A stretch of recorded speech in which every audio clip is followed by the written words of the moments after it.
Nós já estamos de volta com Manhã da Piedade no último bloco, nos últimos dois blocos, né? Melhor dizendo, nós falamos sobre a amamentação e agora o assunto é depressão pós-parto, que é mais comum do que se pode imaginar, viu, gente? Até certo ponto é normal, né, que essas novas mamães passem por oscilações de humor devido às alterações hormonais que elas sofrem quando a gravidez termina.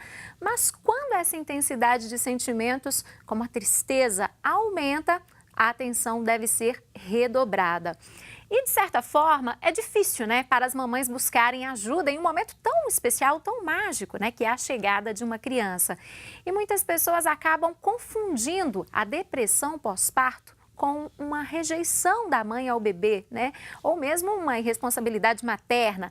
Bom, é exatamente sobre este assunto que nós vamos conversar agora no programa com o psicólogo Jairo Stacanelli. Bom dia, Jairo. Oi, Cira, bom dia, tudo bem? Tudo jóia. Nós falamos muito sobre a amamentação, Bacana, você acompanhou. A participação da enfermeira, né? Pois é, deu várias dicas. Agora, depressão pós-parto. Muitas pessoas têm dúvidas sobre esse assunto. E é um tema tão recorrente, né, Jairo? Vamos começar, você escolhe. Pela biologia ou pela questão social? Questão social, explica pra gente o que é essa depressão pós-parto. Nós somos seres políticos, Círia. Nós somos seres que temos, mesmo a pessoa mais discreta, que tem atuação na sociedade, que interpreta o mundo em volta de si. Parir também é um ato político.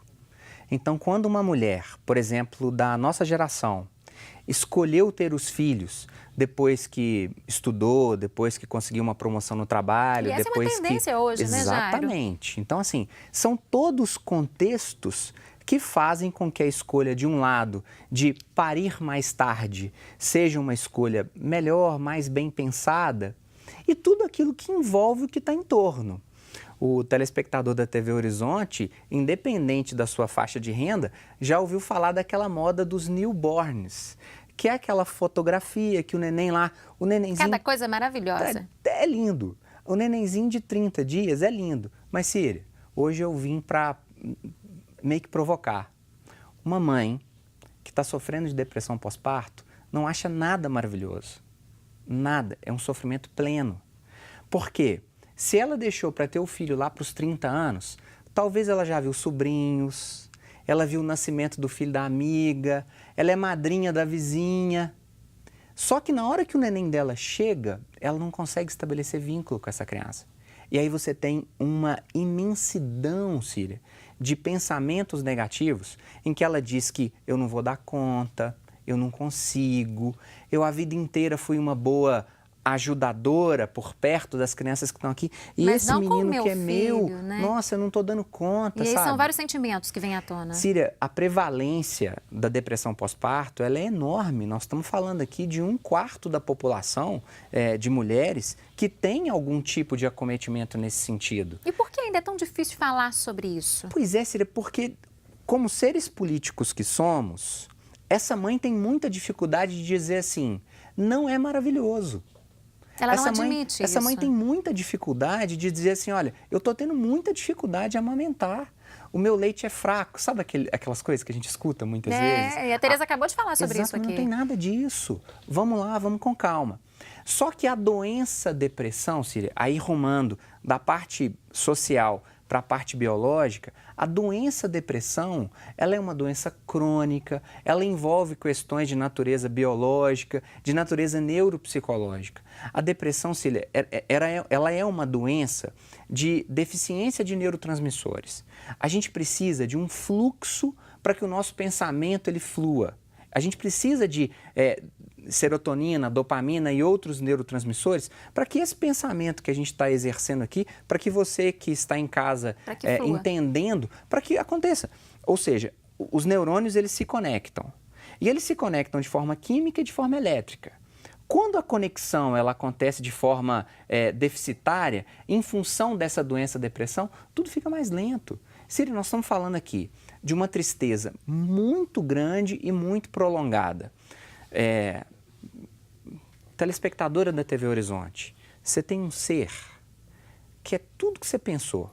Essa mãe de 30 e poucos anos. Com tanta novidade, você ama. Para lidar. Eu achei tão legal a enfermeira falar assim, mas esse menino é um ser estranho, você não conhece ele. No imaginário, você já teceu todas as correntes com essa criança. Mas, Síria, Mas é algo novo. é novo. É diferente, E é frágil. estranho, né? É frágil. E que precisa de atenção, de cuidado. Só que aí, quando a gente está falando desse acometimento biológico da depressão, tudo fica mais difícil. Porque essa mulher, ela não consegue levantar, ela tem uma alteração do sono. Qual mãe de recém-nascido que não tem alteração do sono? É impossível, eu não conheço nenhuma, viu, Jair? E aí entram outras questões que são de natureza social de novo. A presença desse pai, a presença dessa família, a presença da revista Caras. Telespectadora da TV Horizonte, aquela modelo que você viu lá na revista, que tem menos de 6 meses que ela teve um menino e ela já está toda inteirona, toda bonitona, ela vendeu os direitos de participação na revista, ela ganhou dinheiro com o filho dela. A princesa Kate Middleton, que talvez é a mãe, e a internet exemplo, ajuda muito nisso hoje, as amigo redes sociais. telespectador da TV Horizonte, deixa de ser bobo, não consome um negócio de graça assim não, porque essas mães ganharam muito dinheiro. E como elas ganharam muito dinheiro, elas tiveram, talvez, toda uma preparação em volta que você não tem. Babá 24 horas, preparação física, nutricionista, alguém para fazer uma massagem, aquela maquiadora igual a Flavinha aqui da TV Horizonte, que é nota 10. Ou seja... Todo um preparo especial. Então, assim, existe um mito todo em volta disso. Eu estou aqui agora... tanto fazendo um clamor político para dizer que parir é político, quando a mãe escolhe, por exemplo, parir em um contexto que não é da cesariana, por exemplo, você está dando um recado para o mundo, você está dando um recado para a sociedade. Eu quero parto normal, eu quero parto da cesariana. Quando a gente fala de depressão, nós não estamos falando apenas da tristeza, da melancolia, nós estamos falando de doença que precisa de tratamento. E a família, Jair? Qual que é o papel do companheiro dessa mãe, dessa mulher, dos familiares em volta nesse processo? É tudo novo para todo mundo, né? Às vezes essa primeira criança da casa, por exemplo, se compararmos as gerações a mãe, a avó, que tiveram esse primeiro filho 10 anos antes do que essa moça com 30 anos teve. Essa mãe adolescente, é tudo uma mexida na família. Escutar, ter um profissional de saúde de confiança. Não julgar também, né? Claro, agora é a hora de fragilidade. Porque muita gente julga. Agora é a hora de acolher. É muito melhor mais um do que menos um. É muito melhor.